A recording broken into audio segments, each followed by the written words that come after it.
Buenos días, hoy es jueves 24 de marzo del año 2022. Transmitimos desde Cuenca Patrimonio Cultural de la Humanidad. Hasta ahora estamos saludando y dando la más cordial bienvenida al señor José Villavicencio, dirigente del Frente Unitario de Trabajadores. José, buenos días, gracias por aceptar la invitación. Hoy es un día clave en la Asamblea Nacional. Empiezo preguntándole qué va a pasar en la Asamblea Nacional. Dos escenarios. Uno, en caso de que se apruebe la ley de inversiones, y en el otro, que no se apruebe. Adelante. Buenos días, gracias por la invitación. Saludarles a nombre de nuestra central sindical UGT como parte del Frente Unitario. Los trabajadores, las organizaciones sociales, aspiramos de que la Asamblea el día de hoy no le meta un autogol a los ecuatorianos, aprovechando que juega Ecuador con Paraguay. Y digo esto porque lamentablemente la Asamblea se ha prestado justamente para el día de hoy, donde los ecuatorianos vamos a estar esperando la clasificación al mundial como buenos deportistas y sobre todo aficionados al fútbol para discutir si es que aprueba o no la ley. Por eso yo digo, ojalá no nos mete el autogol, porque nosotros hemos planteado de que se debe archivar esa ley por 5 elementos, brevemente. Las zonas francas en el país que habla hoy el gobierno a través de esa ley de inversiones no han dado resultados, no han generado empleo, porque existen desde 1993. Segundo, no es posible que a pretexto que hay que generar inversión en el país, se condone o se exonere de pagar impuesto a la renta 10, 20, 40 años. La pregunta es al pueblo ecuatoriano, ¿cuándo le condonan un centavo? ¿O acaso el presidente Lazo está pensando traer la plata de la banca que tiene en el extranjero, más de 30,000 millones de dólares, que traigan al país sin pagar impuesto a la renta? Tercer aspecto, la alianza público-privada, que algunos dicen es que la Constitución prohíbe las privatizaciones, el tema de educación, salud y otros aspectos. Sí, la Constitución lo prohíbe, pero los gobernantes han pisoteado siempre la Constitución. O sea, en los hechos, en la práctica, no seamos ingenuos. O sea, por Dios, entonces hoy hay un decreto donde se está externalizando las medicinas para que entreguen las farmacias privadas. Otro aspecto que es gravísimo, el artículo 217 de esta famosa ley, que hay que financiar para la Contraloría General del Estado con el aporte de todas las instituciones públicas. Pero hay un elemento, incluido el Instituto Ecuatoriano de Seguridad Social. Esto es gravísimo, está en la ley. Y entonces el tema de las concesiones que hablan ahora, de las privatizaciones, que obviamente está disfrazado en el tema de concesiones, en el tema del criterio que hay que delegar y que la Constitución le autoriza a la delegación. No es únicamente educación, salud, está todo, carreteras, está las refinerías, petróleo, todo. Y entonces es una ley perversa. José, pero el presidente Lazo ha manifestado públicamente y lo ha hecho más insistentemente en las últimas horas. Ayer, por ejemplo, dice que la ley de inversiones será la solución para los problemas del país, que vendrá el paraíso seguramente. Falso. Mire, usted es testigo cuántas leyes nos aprobaron en los 10 años del correísmo con el propósito de generar inversión y generar empleo. Lo hizo en los 4 años el expresidente Moreno. La pregunta es, ¿se ha generado empleo o no? Las cifras establecen que no se ha generado el pleno empleo desde el 2008. Pongámosle solo hasta el 2019 para no meternos en la época o en el tiempo de la pandemia. Desde el 2008 hasta el 2019 no se han generado fuentes de empleo referente al empleo estable. Y entonces han habido un sinnúmero de mecanismos. ¿O no recuerdan que también dijeron que les condonaban multas, intereses y recargos para que paguen y con eso se iba a generar más empleo en el país? ha sucedido eso. Puro cuento. Puro cuento. No ha pasado. Entonces, evidentemente que pensar de que la ley de inversiones va a generar empleo a través de las AEPP, que es un paso a las privatizaciones, por Dios, con eso quieren también hacerlo del IES, porque dicen, sí, el presidente ya dijo que no va a privatizar el IES, la Constitución lo prohíbe, pero se están inventando, con el debido respeto, las cuentas únicas, las famosas APP, que cuál es el problema que se apliquen como se apliquen en Colombia.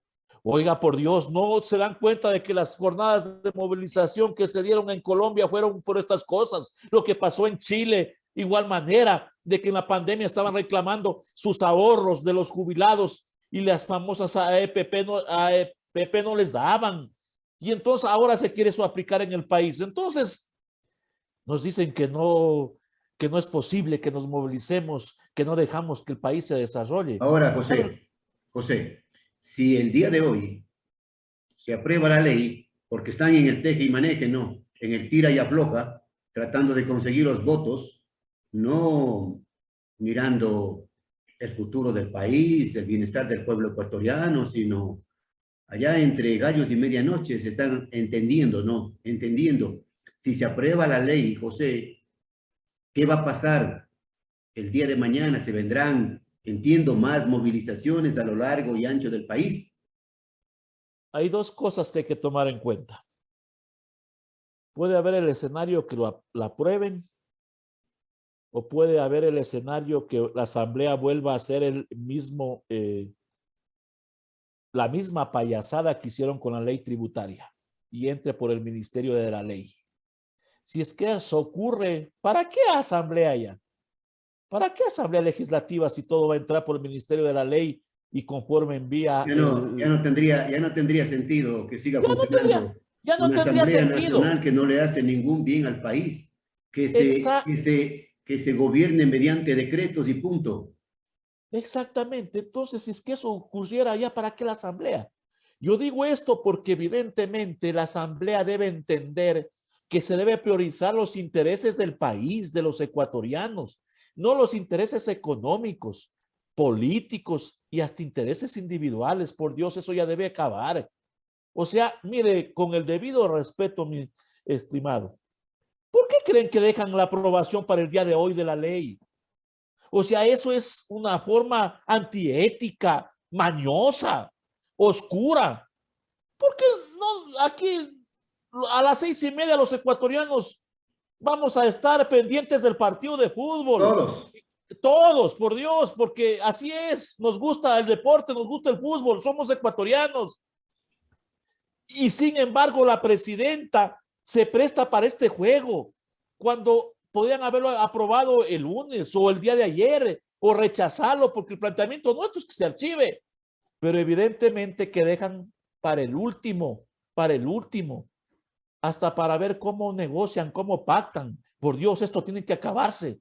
Yo creo que vamos a llegar a un punto donde los ecuatorianos, digamos, que se vayan todos, porque lamentablemente aquí no están legislando, no están actuando en favor de las necesidades de los ecuatorianos.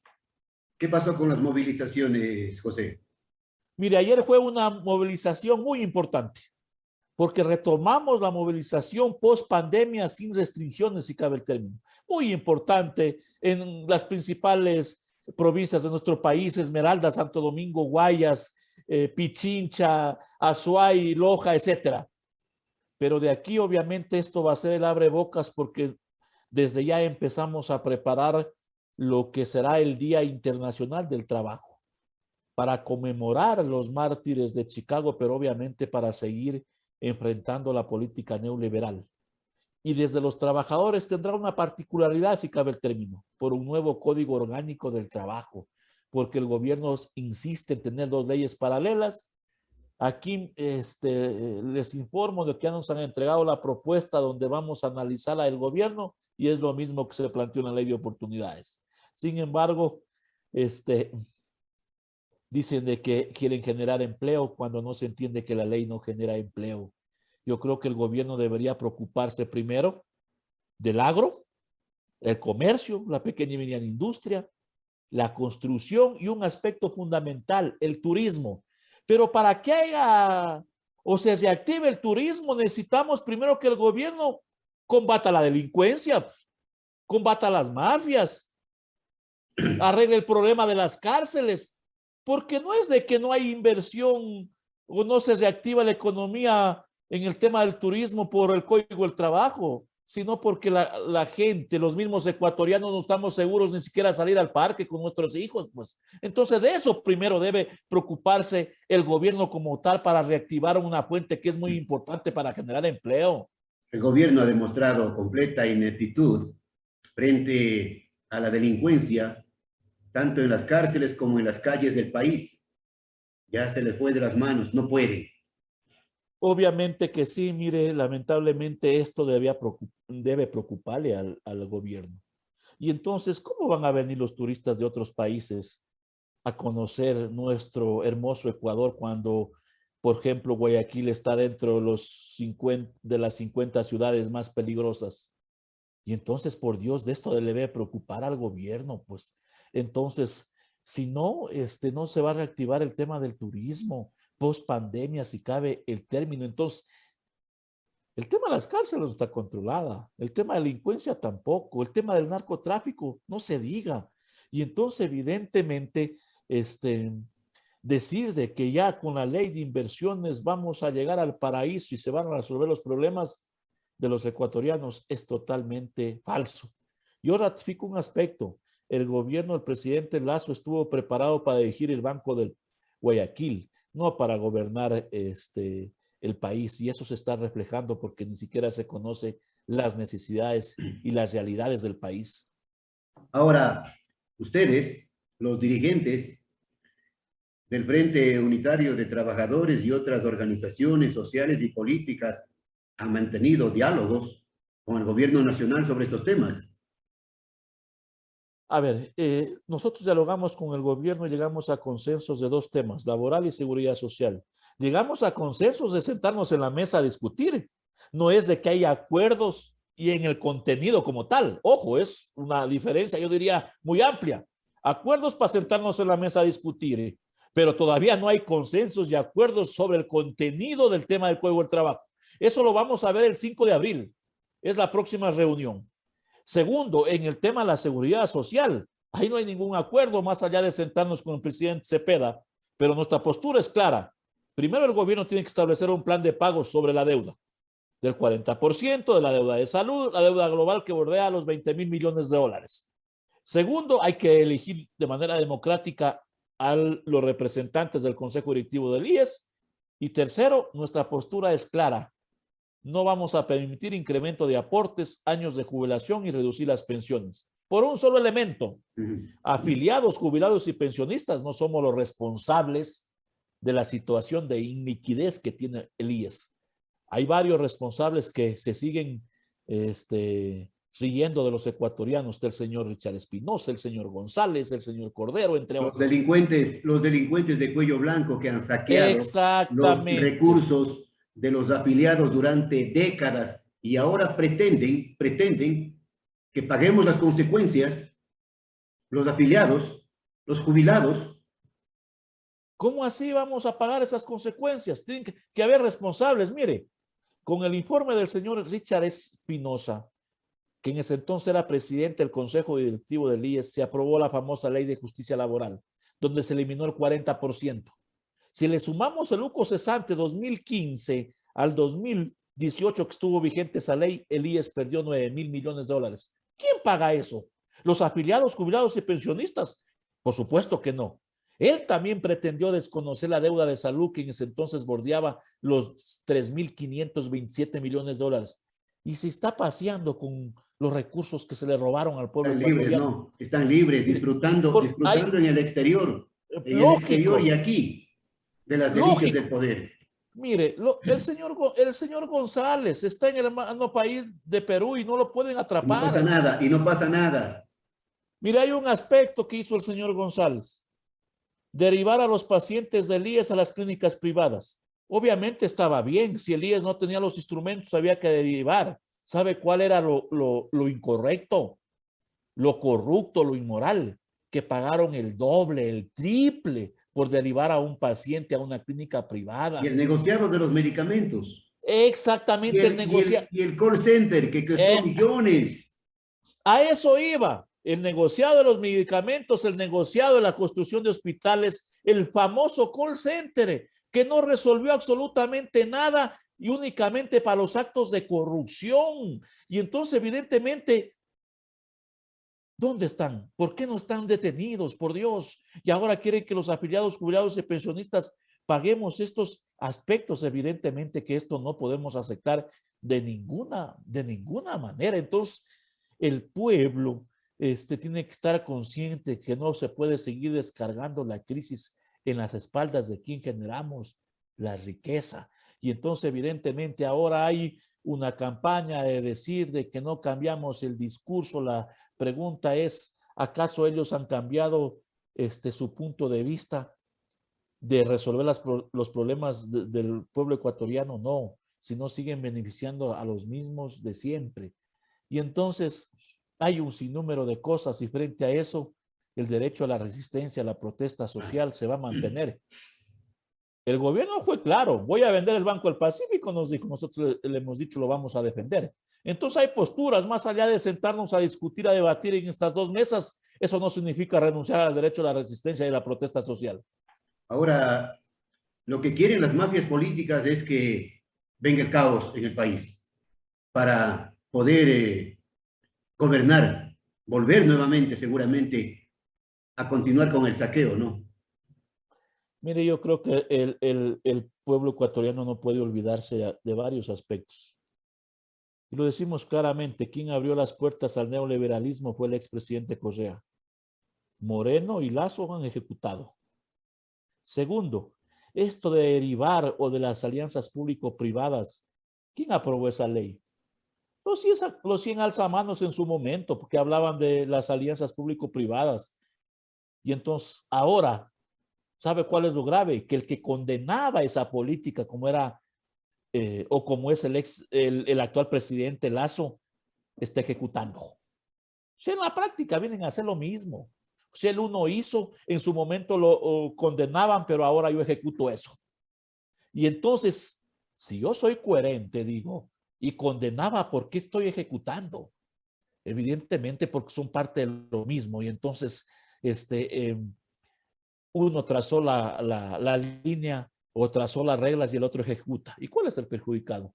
El pueblo ecuatoriano, los trabajadores. Entonces yo diría, no se puede seguir gobernando así. Si no me aprueban la ley que presento en la vía económica urgente, que por cierto es un modelo de una ley trole, porque ahí mando reformas de un sinnúmero de normativas, de varias reformas de las normativas, tributario, económico, etcétera.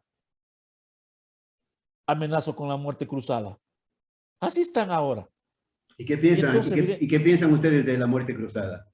Mire, eso es un mecanismo y un derecho que está en la Constitución. Nosotros no le corremos. ¿Quieren muerte cruzada? Hemos dicho, vamos a la muerte cruzada.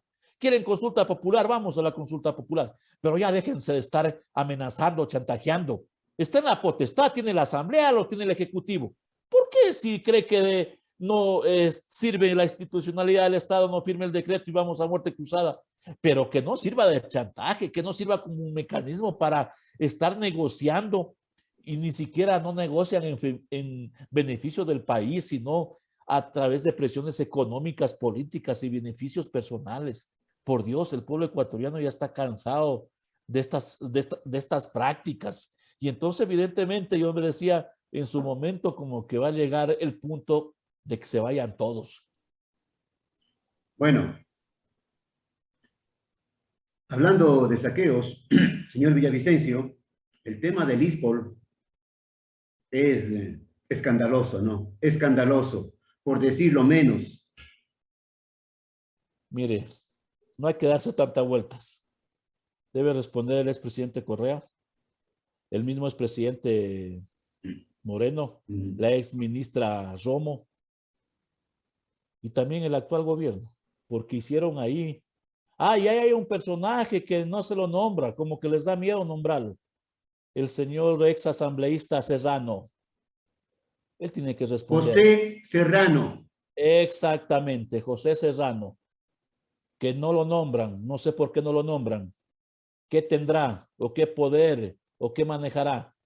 Ellos son los que deben responder del saqueo que les han hecho a los policías o a los ex policías que hoy están marchando Pero por en proceso este país no pasa nada, lamentablemente, ¿no? Se llevan el dinero en camiones, el dinero del pueblo, y no pasa absolutamente nada. Mire, yo creo que hay que hacer una limpia total del tema de la corrupción. Corrupción en el sistema de justicia. Hay jueces buenos, pero también hay corruptos. Y entonces hay que hacer una limpia total. Aquí este país no puede seguir así. Por Dios, de la tanta plata que se nos han robado. Hoy estuviéramos bien en el tema económico, en el tema del empleo, salud, educación. Sin embargo, no estamos bien porque se nos han robado. Y entonces hay que hacer una limpia total. No podemos seguir con lo mismo. Entonces, mire, ¿qué es lo que pasa? Y ojalá el día de mañana ya salga a la luz. Y ojalá no salga libre el personaje más poderoso del país, que dice los Estados Unidos, el señor excontador Pablo Celi. El día de mañana o en los próximos días va a salir la verdad de quién incendió la Contraloría, pero quién dispuso que se retire la custodia de la Contraloría de Claro. Policías y Militares, el expresidente Moreno, la ex ministra Romo y el ex ministro Jarrín. Entonces ellos dieron la disposición que se retiren quienes estaban custodiando la ¿Para qué? Contraloría. ¿Para qué? Para luego incendiarla y quemar todos Las pruebas, las las pruebas que pruebas. habían. Eso va a salir a la luz en los próximos días. Ojalá la señora fiscal Diana Salazar, que ha venido jugando un papel importante, no le tiemble la mano y pueda demostrarle al país de quienes realmente incendiaron la Contraloría, que hoy buscan culpar. Ella va a sacar a la luz eso. Evidentemente que está en un proceso de investigación sobre el tema del ex Contralor. Ojalá, ojalá sea así, ¿no? Ojalá, Y que ojalá. el país conozca, y que el país conozca la verdad. Las organizaciones sindicales y sociales hemos planteado nuestro respaldo porque esto tiene que salir a la luz pública. Y entonces tiene que el pueblo ecuatoriano conocer quién verdaderamente mandó a quemar la Contraloría para quemar todas las pruebas que habían. Eso no puede quedar así, porque ahora dicen de que los culpables son los dirigentes sindicales, sociales del movimiento indígena, cuando eso no fue así. En ese incendio provocado desaparecieron glosas millonarias, ¿no? Glosas para los autores cómplices del tranvía en Cuenca. Hay varias cosas de Quito, de Cuenca, Todo el país, de todo el de país. la provincia de Orellana, de todo el país, porque resulta que el hombre poderoso ha sido el señor Pablo Celi, pero poderoso no para beneficiar al país, sino para beneficiarse él Poderoso y su para las círculo. coimas, poderoso para las Exactamente. coimas. Poderoso no para beneficiar al país, sino para él y para su círculo. Entonces, evidentemente de que ojalá esto pueda salir a la luz y el pueblo ecuatoriano conozca cuál. Siempre ha sido José Vox Populi, que en la Contraloría tienen un tarifario para las glosas, un tarifario, y también exigían permanentemente puestos, cargos en las instituciones públicas para familiares, agnados, cognados, amigos, a cambio de glosas. El señor ex contralor Celi tiene un listado amplio de su gente en las distintas instituciones públicas, a cambio obviamente de tapar las glosas. Y evidentemente cuando yo digo necesitamos hacer una limpia, nos compete a todos los ecuatorianos, porque hoy la peor pandemia que nos toca vencer es la corrupción, que sigue campeando en el país, en todos los ministerios, lamentablemente, Bien, bien. instituciones privadas. Entonces hay que hacer, yo diría, una minga para recuperar la ética, la transparencia de los ecuatorianos. Bien, para concluir, el tema de la amnistía en Combo, ¿ustedes estuvieron de acuerdo? Mire, nosotros hemos defendido este derecho y sobre todo por los dirigentes sindicales y sociales de octubre, porque no se puede tratar de judicializar el derecho a la resistencia, a la protesta social. Yo digo esto porque el tema de las amnistías ha aterrizado únicamente en los 60 de octubre y se ha puesto una demanda de inconstitucionalidad a 20 que estuvimos en esa acción. Octubre tuvo una reacción del pueblo frente a una decisión política de un ex gobierno que de manera autoritaria Pero aprobó, hubo vandalismo, ¿no? Pero a hubo ver, vandalismo. obviamente, mire. Ahí está el incendio de la Contraloría, medios de Ya. comunicación. Yo creo que nosotros hemos sido claros. Los trabajadores nos movilizamos por votar abajo ese decreto. Tienen que investigarse lo que pasó en la Contraloría, que ya lo hemos conversado. Lo que pasó en Teleamazonas y en el comercio, si no me falla la memoria, lo que le pasó al compañero trabajador Freddy Paredes. Eso tiene que investigarse. Pero obviamente de que si no nos hubiéramos movilizado en el 2019 y no hubiéramos hecho las acciones, no estuviera congelada el precio de la gasolina extra y Ecopaís. Hoy los ecuatorianos estuviéramos pagando más de $3 el galón si hacemos un análisis del promedio que se venía incrementando mensualmente. Como está ocurriendo con la gasolina extra. ¿Y cuál es el mensaje del gobierno? Ya ven, no ha afectado, no se han incrementado los productos de primera necesidad. Oiga, por Dios, yo no sé en qué país viven. Pero también tienen que haber respuestas del expresidente Moreno, del señor Jarrín y de la señora Romo sobre los 11 fallecidos, porque no puede compararse un adoquín con la vida de las personas que se perdieron por culpa de ellos que estaban en el poder, en el gobierno. Bien, gracias al señor José Villavicencio, dirigente del Frente Unitario de Trabajadores. José, volveremos nuevamente cuando así se presenten las circunstancias para seguir analizando lo bueno, lo malo y lo feo de nuestro país. Gracias por la entrevista. Desde siempre y hasta Gracias. siempre. Gracias a ustedes. Buenos días.